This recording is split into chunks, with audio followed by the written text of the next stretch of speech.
We are live, Alex. Good to see you here. Hey, Andy. Good to see you as always. Yeah, nice that the sun's shining for a change. I know we should be outside in the sunshine, really. So we're very grateful to anybody that's joining us live today, which I think is our 5th stream for the Disruptive Technologies Cluster, isn't it? I think it is. Yeah. We're making good progress and some great topics covered so far, I would say. My goodness, yes. And today is absolutely no exception, with a topic that I think probably over not just the last sort of 15 months of COVID, but certainly the last 5 years of the Trump administration, where we see that term fake news just get off the ground and be on everybody's lips. It's been such a huge agenda for the last 5 years, really, hasn't it? Oh, massive. Yeah. I mean, this has been a huge topic for years, hasn't it? And it's no more so important at the moment, I think, with it being in lockdown and so forth, and people taking to social media and spreading kind of rumors. So it's an incredibly important topic, and I think we've got the perfect person to talk to us about it today as well in Wasim. We sure have. Let's invite Wasim into the room. Good to see you, Wasim. Hi, nice to see everyone. Thanks for inviting me. Looking forward to the webinar. Thanks a lot, Wasim. And it's been probably 5 or 6 years now, isn't it, since we first kind of crossed paths on our interest on social media and social network analysis. And I mean, you presented at our creative entrepreneur event, didn't you, about 5 years ago at Media City?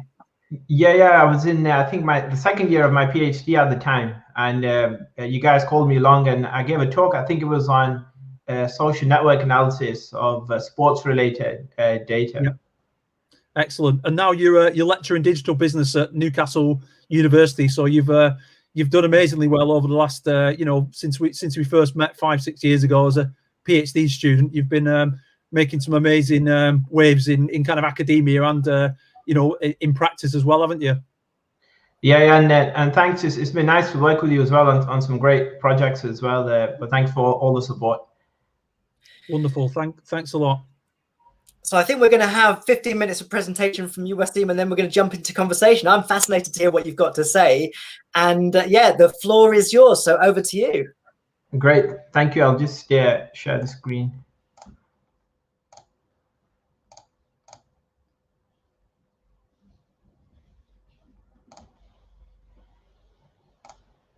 So hopefully you guys can see that.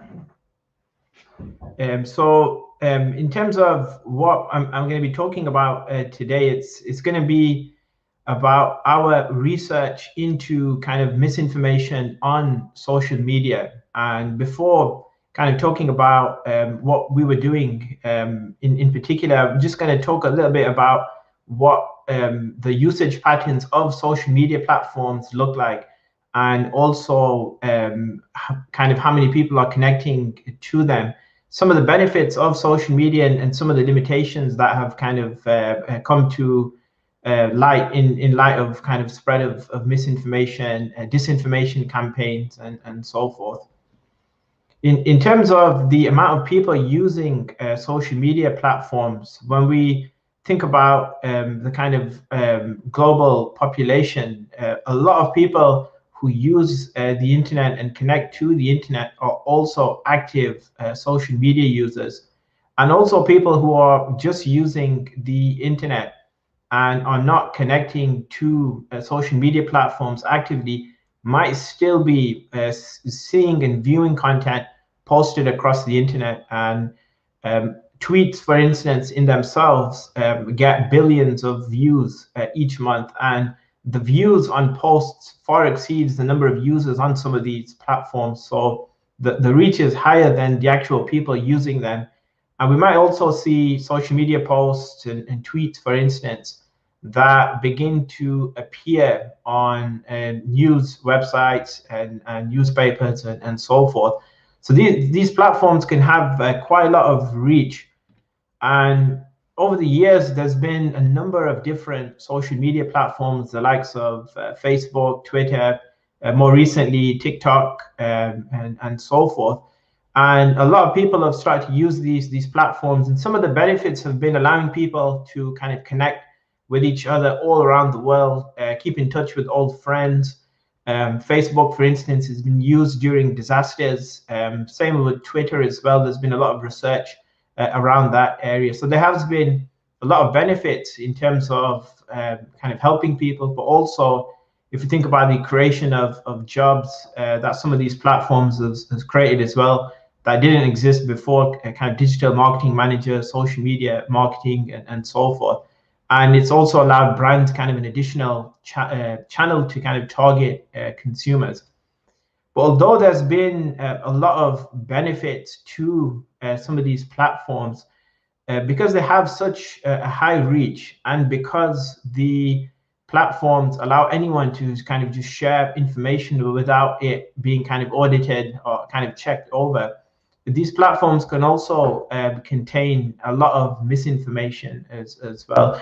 So these are the user numbers, the number of active social media users across these platforms. And the most popular platform is Facebook, followed by YouTube, and WhatsApp, Facebook Messenger, and so forth. And on these platforms, sometimes all it takes is one user with a lot of followers or a group of users to share a post, a series of posts containing misinformation, and then suddenly they can spread not only on that platform itself, but also across these other platforms as well. So we've seen that in our work, when people share something on Twitter, it might start appearing on YouTube and the other way around as well. So they can kind of cascade across these different platforms. And all of these platforms, as I mentioned before, are generating vast amount of data. It's been beneficial for academics to kind of get this data, study it, and analyze it. But again, also from the kind of misinformation perspective, one kind of viral tweet or a couple of posts can kind of have negative outcomes for public health if people start to believe and share them. And in particular, one conspiracy theory that we were studying at the start of 2020 was around the 5G and COVID-19 conspiracy. So this was a kind of misinformation being shared on Twitter and other social media platforms. And we became interested in this because we saw that it was trending on Twitter. And when we looked into it further, we were surprised to see that people actually did believe in this conspiracy theory. And in the UK, there had been reports of telecom workers setting up some of these 5G towers being either verbally abused or physically threatened. And the chief of Vodafone even came out and pleaded with people on LinkedIn to kind of inform them to stop doing this. There was also a hospital that had its 5G phone tower vandalized. And there were also cases across Europe as well. And one of the ways people can find out about this conspiracy is potentially through social media, through the likes of Twitter and so forth. So that's what we did in our research, and we were able to kind of get this data and analyze it for insight. And what we did was we used a tool that's available to academics, to students, and so forth, to actively get data from social media, from Twitter, obtain the data and analyze it for insight. And we performed a network analysis of the data content, and we made some visualizations, which I'll be showing you as well.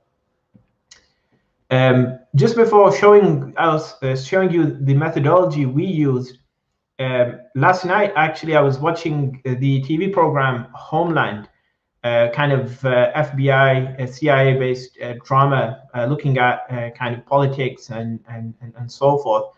And in one of the episodes, season 7, episode 6, Species Jump, they actually use the methodology we used in the actual show. So this was a coincidence before kind of today. And they are trying to find out who's been spreading misinformation on Twitter.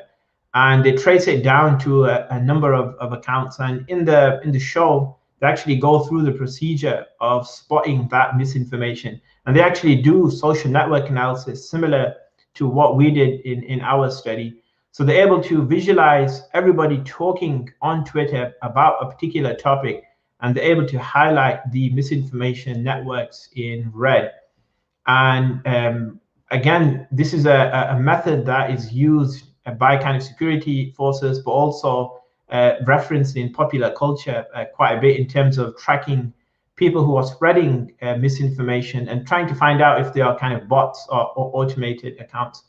And this is what our network looked like when we looked at the 5G conspiracy theory. And we were able to take everybody talking about the conspiracy on Twitter and cluster them into a number of distinct groups, find out which users were more influential than others, who was spreading the theory, and also identify some of the key drivers in terms of websites and other influential sources.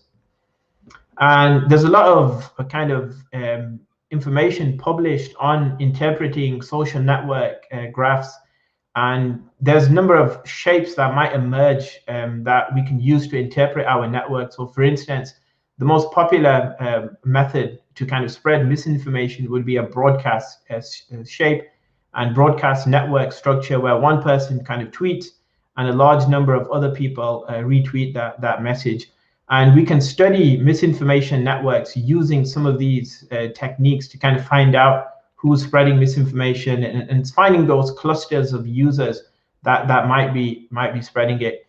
We can also look at finding who's influential in terms of spreading information.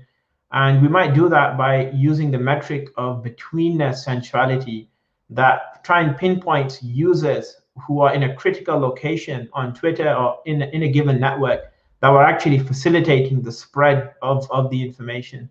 But we can also draw on other methods as well, things like degree centrality, which looks at the number of kind of connections that the users had within the network. And we were able to find out the kind of main users in terms of betweenness centrality on Twitter related to this conspiracy. And we found that ordinary citizens tended to be influential in actually spreading and maintaining this particular conspiracy theory. But we also found that one individual particular account named the 5G coronavirus dedicated account was actually set up to tag other users and tell them about the conspiracy, a kind of campaign to get this information out. And this account was allowed to send many tweets before it was removed. And we actually saw that within our network, this account kind of appeared as a cluster, an influential cluster. We also saw that a lot of people were tagging YouTube in their tweets, linking to videos. So although YouTube wasn't actively kind of tweeting, there were still individual accounts from YouTube that became influential. People also tagged Donald Trump, who was president at the time, on Twitter when mentioning this conspiracy, and his network kind of crosses over with some of these misinformation networks as well.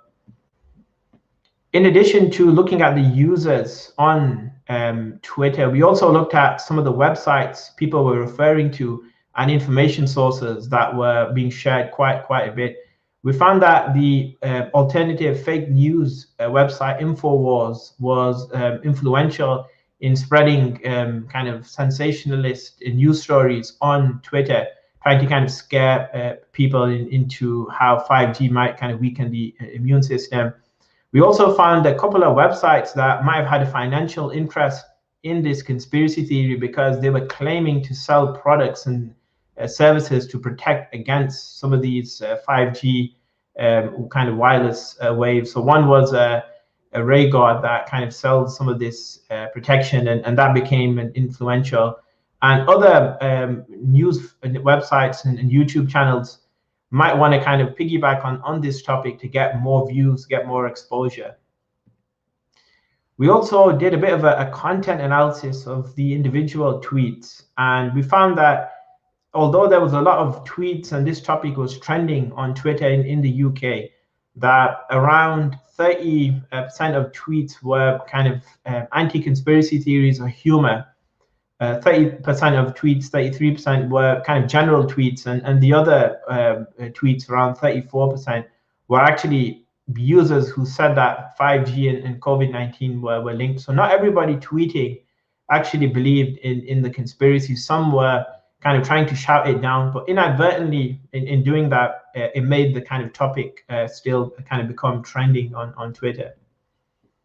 In addition to more general tweets, people kind of talking about 5G and COVID, we also found that there were some tweets that went really far. So there was a video of a 5G phone tower on fire, and people were saying things like, now what should we do with the others, and kind of getting excited and inciting other people to go and kind of damage other 5G towers and so forth.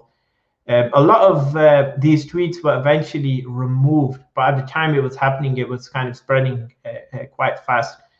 So some of these tweets potentially might have kind of gone against some of the terms and conditions of the platform as well. We also looked at the top domains, and this is useful to do because although if a YouTube video doesn't have that many views, it might not appear as a website most frequently occurring in the data set. But if we look at just the domain level data, YouTube appeared highly. So that means there might have been many YouTube videos that had a small number of shares, but in aggregate, there were quite a lot of them. So that also points back to how misinformation can actually cross over different platforms. And there were cases of YouTube videos of people claiming to be doctors and other scientists who were kind of talking about the link between 5G and COVID-19 and some of these other conspiracies as well. And again, we've got news stories from InfoWars and that service kind of selling this, claiming to sell protection against 5G. What we also did was we used some of our methods from the 5G conspiracy, and we also applied them to another conspiracy that was more influential in the United States. And that one claimed that the whole COVID-19 pandemic was a hoax, and to prove it, that people should take their devices, go to hospitals and actually film them. And there were cases in the UK and other places where people had attempted to kind of go and do this. And this also got a lot of traction on Twitter as well, and a lot of people were kind of sharing it. Recently, research also found that people who believe in some of these conspiracies might also be less likely to engage with government kind of regulations as well, and more likely to go against any potential kind of lockdown rules and so forth.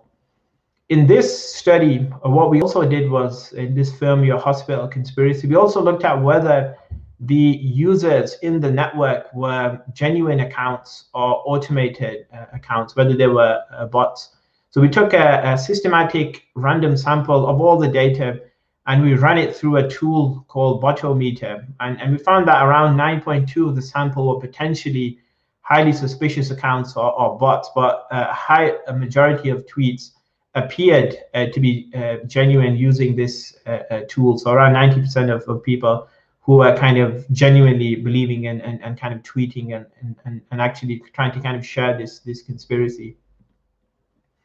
So based on our kind of research, we came up with a number of recommendations. And firstly, we talked about how you can actually use some of these methods, and health authorities and the likes can actually use this method to actually instantly get data from these platforms and quickly audit it and see who's spreading this information to kind of counteract it.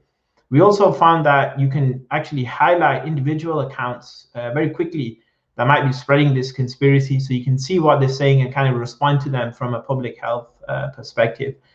We also kind of mentioned how closing some of these accounts quicker might kind of spread the misinformation networks, how that might kind of stop misinformation spreading.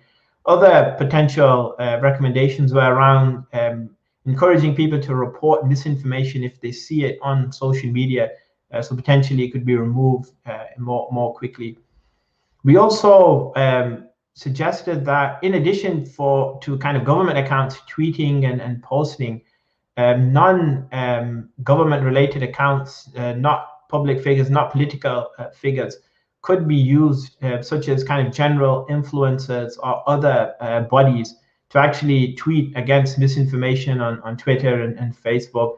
There has been some work that's shown people might be less likely to listen to a kind of official government-based account.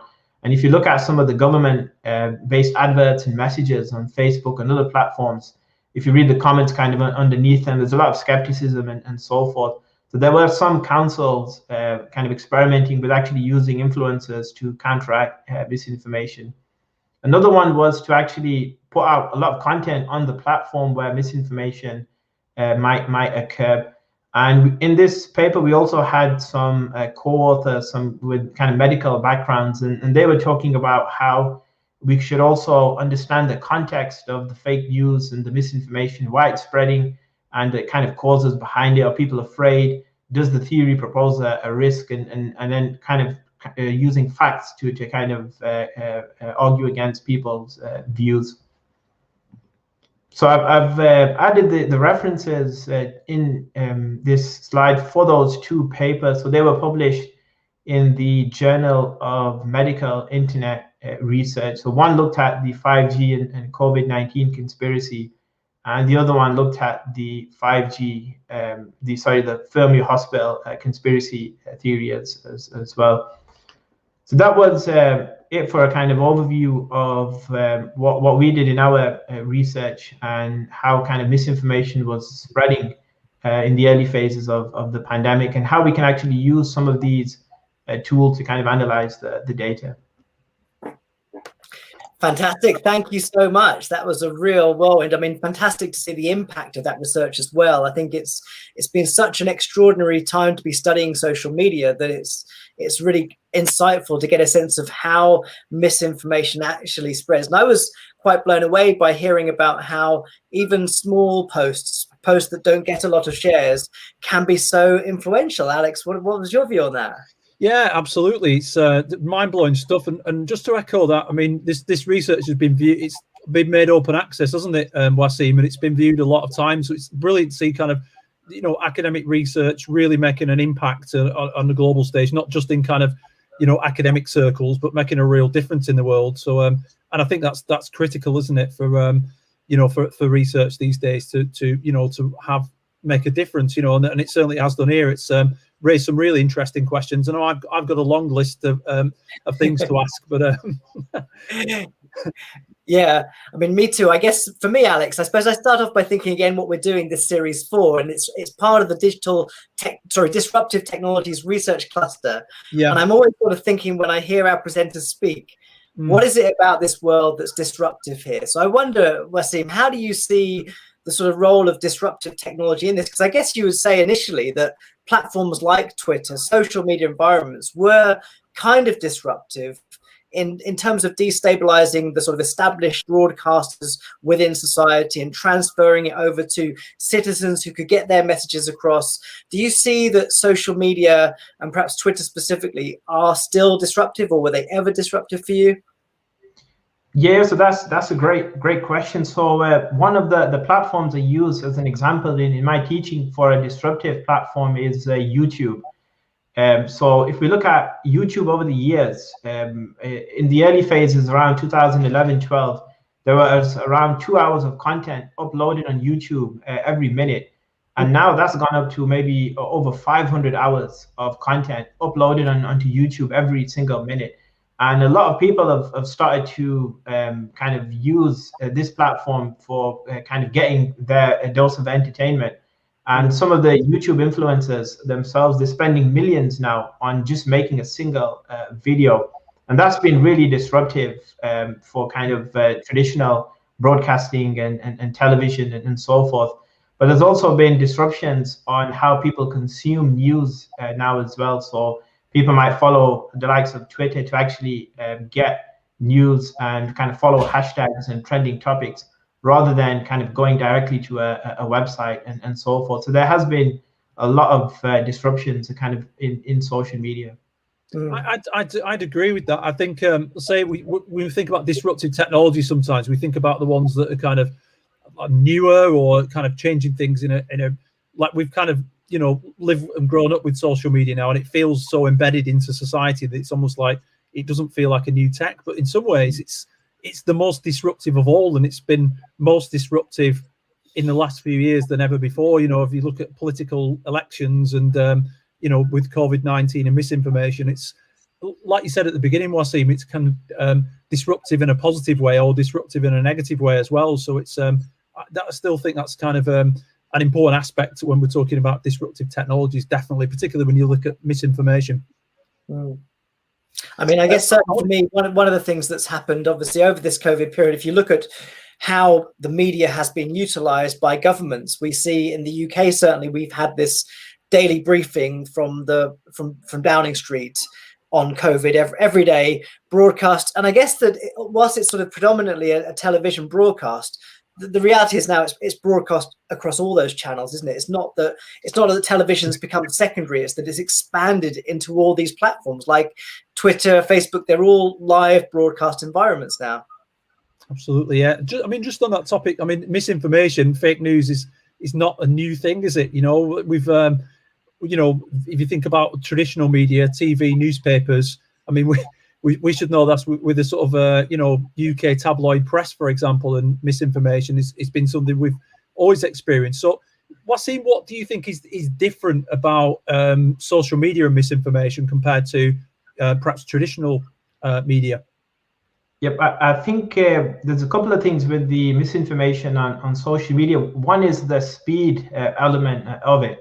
So you can have something that just emerges out of nowhere with no kind of prior context, and within a kind of a couple of minutes or a couple of hours, it's kind of spread all around the world, and everyone's talking about it. So that's one, the kind of speed. Another one, which is a little bit tricky, is the kind of decentralized, sometimes nature of it. That makes it tricky to see where it's coming from and to actually track it. So it can kind of spread quickly, and you don't know where it's coming from. It can be harder to kind of spot where it might be coming from as well. So anyone can kind of create it, and then if you try to stop it, you remove those accounts. There's another account just kind of pops up, and it just keeps going on and on. We've got a question that relates to that within the chat coming out of our YouTube stream, and I wonder if you'd comment on this one as well. So it's from Sarah in YouTube. Mainstream media is shared on social media. Is there any relationship between the two in terms of misinformation?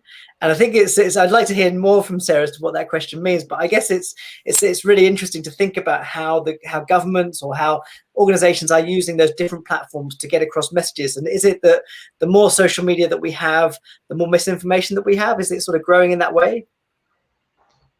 Yep, and also sometimes you can get news outlets reporting on misinformation, and people on social media might pick up on it and then try and expand on it or twist it a little bit more and repackage it, and then kind of send it out again and then say, look, it was reported in this outlet, it was reported in this outlet, and kind of take that a bit further. That's really interesting. We've got some more questions coming in, so let's have a look at this one from, again, our YouTube stream. What are big social media companies doing about misinformation, fake news, and conspiracy theories? And I remember maybe a couple of years ago, Facebook now introduced some sort of functionality within the platform to help people detect fake news and that sort of information. But do you think they're doing enough at this point, Wasim? Yeah, so that's a great question. So at the start, some of these companies were a little bit slow to get off the bat because they were just kind of overrun with all this misinformation on all of these platforms. But I would say as the pandemic kind of went along, they've actually been very good at identifying and isolating misinformation. So some of the things they've been doing, and you might have seen this with the labels on Donald Trump's tweets that they were adding. So they started to add warning labels to tweets. So for instance, if somebody had tweeted about 5G and there was misinformation or there was false information, they would actually add a warning label saying this kind of post might have misinformation. Interestingly, on Twitter, they actually accidentally started mislabeling 5G tweets. So if you just tweeted anything about 5G, it gave you a warning label saying this might contain misinformation. So then the conspiracy theorists really like that happening, and then they started talking about, look what they're doing and so forth. And then Twitter came out and said they need to work on the algorithm and so forth. So they were trying different things, but they have to be kind of careful in that as well. Interesting. That's really interesting. Great questions coming in. Wasim, I'm really interested in social network analysis, and used NodeXL and other tools, didn't you? So As I know you've done some work with big brands like including Manchester United previously on this front, but I was really interested to see the example from Homeland as well and how they're using that. So my question is, will you be thinking about joining the FBI in the future? And is social network analysis growing? How can people find out more about social network analysis and what it can do, and what tools should people use? Yeah, sure. So that's a good question. So the Social Media Research Foundation that is kind of behind the NodeXL tool, they run events each month. So if you look on Twitter for the NodeXL Academy, I think there's an event coming up on April 23rd in the afternoon. A couple of hours training session. You'll get access to NodeXL. They'll show you how to use it. And I think they give you a trial license of NodeXL as well. And for the potential kind of security-based users of these tools, I've been to a couple of security conferences in the past, and some of these organizations are using tools like this, but they won't be visible to the public. They'll be kind of underground tools that they're using amongst themselves that can do a lot more advanced things as well. So there's probably a lot of stuff happening that we don't know about. Really interesting. We've got another comment coming into our YouTube stream from Maxwell. It's really a comment about the trending abuse on social media. I mean, I feel like over the years, I think I've been on Twitter for over 10 years now. And of course, you see people essentially just get rid of the platform because they feel it's too abusive. And I feel like a lot of social media has become quite combative and people are switching off from that. But is that really just a sort of subjective feeling about what's going on? Because I guess the numbers are still growing, even if they're growing slower. Yeah. So that's a great question as well. And Alex and I were involved in a project looking at some of this as well. There's been, I've noticed a lot more interest in this area, and definitely I think some of these social media companies could be doing more in terms of identifying some of these tweets. So they've got the capability to do it, to actually identify some of these abusive tweets, potentially racist tweets, and kind of isolate them. So they could be doing more kind of in this space. But as you mentioned, although there was a lot of news about people leaving the likes of Facebook and Twitter and moving to other platforms, they're still seeing kind of steady increases in the user base. And as long as they're kind of making money, they might not really want to kind of invest money in these other areas. So it's really interesting. Yeah, Wasim and I have been doing some work on kind of racism, sport, and social media and so forth as well. But interestingly, one of our grant applications, one of the reviewers wrote back and said, "Oh, I think you might struggle to find information on that on Twitter now. The algorithms are so good." I thought, oh, goodness, we can't even respond to this comment. You know what I mean? But Wasim and I have got a number of data sets we're looking at, including all the stuff around kind of White Lives Matter and so forth. So there's the social media algorithms and the platforms have got a long way to go. And there's still, massive opportunities. We should encourage researchers to be, and others to be looking at these issues and looking at ways that they can be tackled, as well as relying upon the social media platforms to, improve the algorithms and the processes for that, I guess. Yeah, definitely. And some of the comments some of these sports athletes are getting can be really vicious and vile, and kind of lead to a lot of issues. And if I was in sports, I wouldn't even have a social media account, because I've seen the responses and tweets they get. I just wouldn't engage with it because it can be so bad at times. It's interesting, seeing celebrities coming off social media for these reasons, or outsourcing to getting somebody else to manage the social media, because if you get too into reading some of the comments, it can be absolutely brutal for the mental health and well-being and all the rest of it, can't it? So it's a fine line. It's kind of, you've got to be there on social media, for your kind of profile, if you will, your digital identity, but equally finding that balance between not letting the trolls kind of bring you down, because it's still a big problem, isn't it? Yep, and some of these trolls, they want a kind of a reaction out of the people. They might not even have malicious intent. If they get a like, a reply, or something like that, it kind of brings them satisfaction, and they might not even believe in some of the stuff they're saying. Yeah, Great. We've got another question, another two questions coming into the chats from our YouTube stream. We've got one from Pauline, and she asks, do you think the fake information will maintain relationships with users or customers negatively or positively? So that's a really interesting question. I guess it could be taken a number of ways, but I suppose it speaks to what you mentioned earlier at the start, which is that, in fact, if people are spreading misinformation or fake news, that, in fact, responding to that can even make it go further. And perhaps this increases the brand sort of values for the organizations behind it.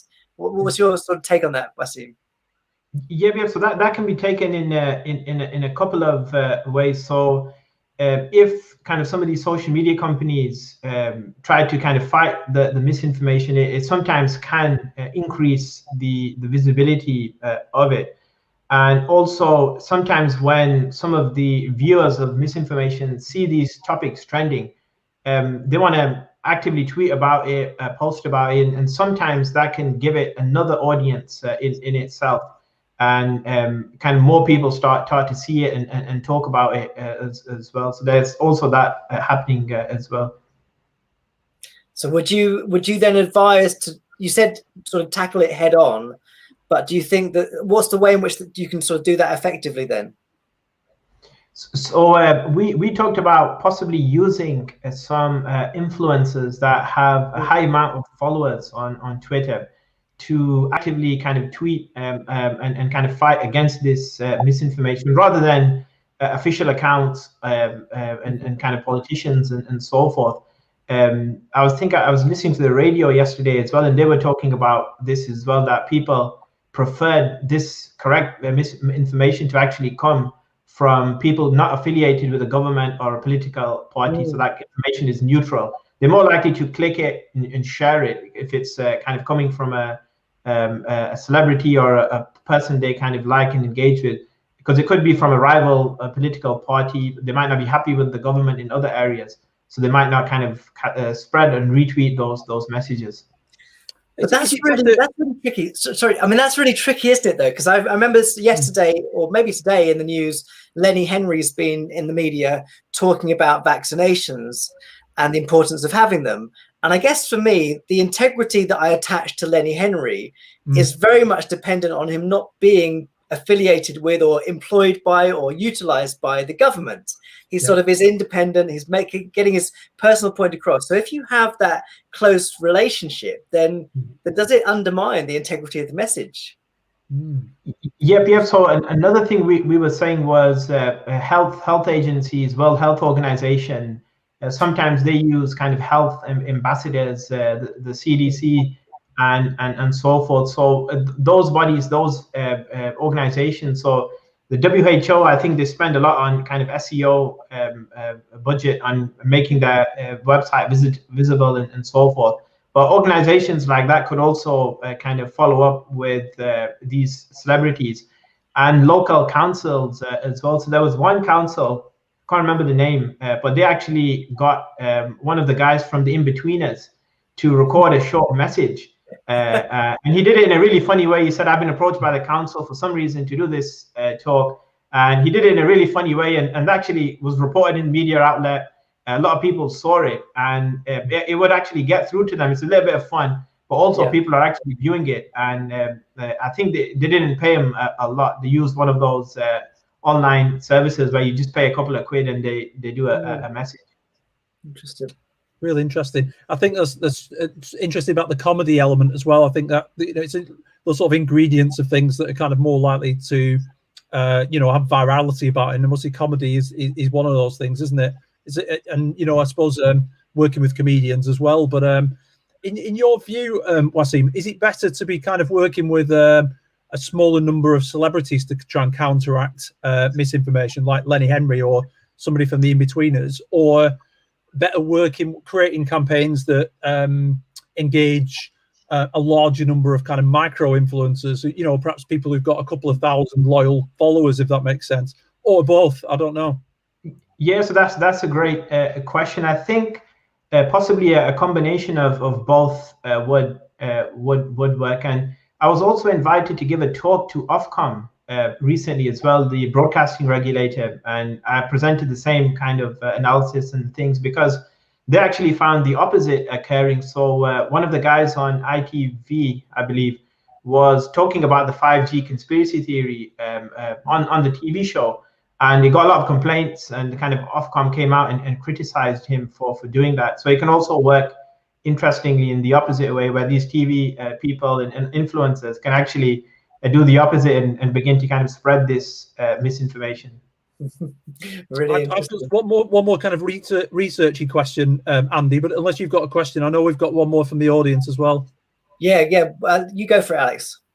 Okay, so my last question then, Wasim, is about, so you talked about how the networks have mapped out, and we've seen some kind of tables and things like that from a sort of quantitative perspective. But what's the potential for sort of combining some of these, because social network analysis is known as a kind of quantitative method. What's the potential for combining with qualitative analysis, and what value is there in combining the two? Yep, so that's a great question. So in my PhD, I did an in-depth thematic analysis of Twitter data around social media posts, and when we do use qualitative methods, we can get more kind of in-depth insights. We can interpret the findings in the context in they occur, and we can use NodeXL as a tool to guide our qualitative analysis as well. Because when it finds those different groups and clusters, we can actually separate them out, get those tweets, and actually start to read them and do a kind of more in-depth qualitative assessment. And we did a little bit of that with the 5G analysis. We took the tweets out, and then we manually labeled them and did a little bit of a follow-up qualitative study. And that gave us more information about whether people believe the conspiracy or they didn't. So it's more richer insights when we kind of follow up with these methods. That's great. And we're talking netnography in a few weeks as well. So I suppose there's potential there for netnography and ring fencing communities, understanding the networks, and then obviously identifying influencers that you might interview as well, maybe. Yep, definitely. So you can actually pinpoint people you might want to follow up with and do kind of in-depth interviews with as well. Great stuff. That's really interesting. We got one question. We've got time for, I think, just one more question, and we've got a really interesting final question from Saima, who's on our YouTube channel. How can an ordinary person like me recognize fake news and misinformation? How can we tell the difference? It's a really difficult question, but what are the strategies you can take there, Wasim? So that's a great question as well. So I gave a talk to a BBC Radio Newcastle a few weeks back about on this topic. So I was championing the use of fact checking websites and fact finders. So if you search on Google, there's quite a few different official fact checking websites. So what I would recommend is, if you're coming across something on Twitter, on social media, firstly, you can see who's actually sharing it, read some of the comments underneath it. And then if you're unsure of what that information is actually conveying, you can then go onto these fact-checking websites and then paste that conspiracy in there, and it'll actually break it down in a factual way. It'll tell you the facts, the evidence, and what's going on. But typically, if it's something that does seem odd or it's a little bit strange what that post is saying, you might get an initial feeling, and then you could actually enter that into a fact-checking website, read some of the context around it as well. And be careful before kind of liking or sharing, even if it's for a humorous way. You want to send your friend, look what this is. They might start sending it elsewhere, and some people might believe it to be true as well.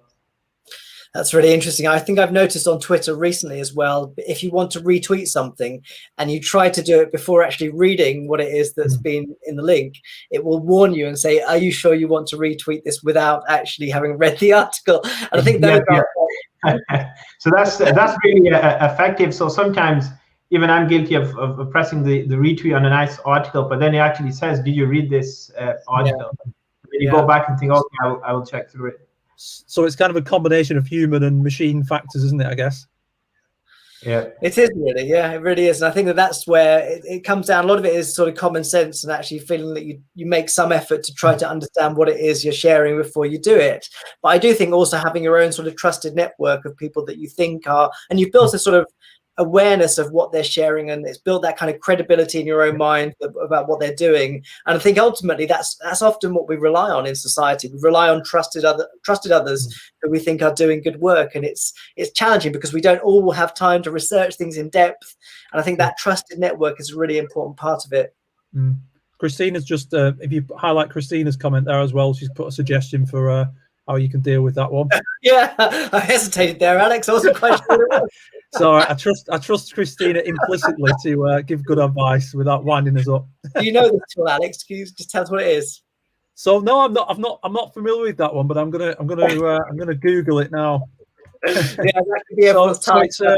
It's around it's a test around sort of evaluating those sources as well. So yeah, that's there's a Wikipedia link to it as well. Checking the objective reliability of information sources across academic disciplines as well. So yeah, that is the best name for any application ever, I think. Absolutely. Yeah, so unfortunately, we do have questions coming in, but we are out of time. So thank you so much, Wasim, for being here and sharing just how much you've been working on. You've had a very busy 15 months, I think. Absolutely. And some of these great questions here as well. I mean, we'd encourage people. We can try and pick some of them up on Twitter afterwards. But obviously, as always, get in touch with us through the website. You find Wasim on Twitter or LinkedIn, no problem at all. So I'm sure you'll be happy to pick up some of these questions afterwards, Wasim, right? But yeah, definitely. And thanks again for the invite. It's always nice to kind of talk with you guys and then collaborate with Salford University and the business school as well. You're doing some great work. It's an absolute pleasure working with you, Wasim, and thanks so much for talking to us about such an important topic. Some fantastic questions from our audience as well. Thanks everybody for joining us for that and for the really thoughtful and insightful questions, and of course the crap tool. Which is the best bit of the whole event. But we're back in a couple of weeks on the 14th of April with a fireside conversation between Naomi Timperley and Vikas Shah, which will be amazing, on thought economics. If you haven't seen Vikas's book, Thought Economics, then you must check it out. It's got interviews with some of the world's most famous people, and they're really insightful conversations about ideas, about technology. And so we'll be back in 2 weeks, I think, Alex, isn't it? Correct. Yeah, that's right. So yeah, I'm really looking forward to that one. And Naomi's going to pick up the mantle on that one for us as well. So I'm really looking forward to tuning into that one as an audience member for a change. So that'll be great. Definitely. So thanks very much again, Wasim, and we'll look forward to seeing everyone again next time. Thank you, guys. Thanks everyone. Thank you. Bye-bye. See you. Bye-bye.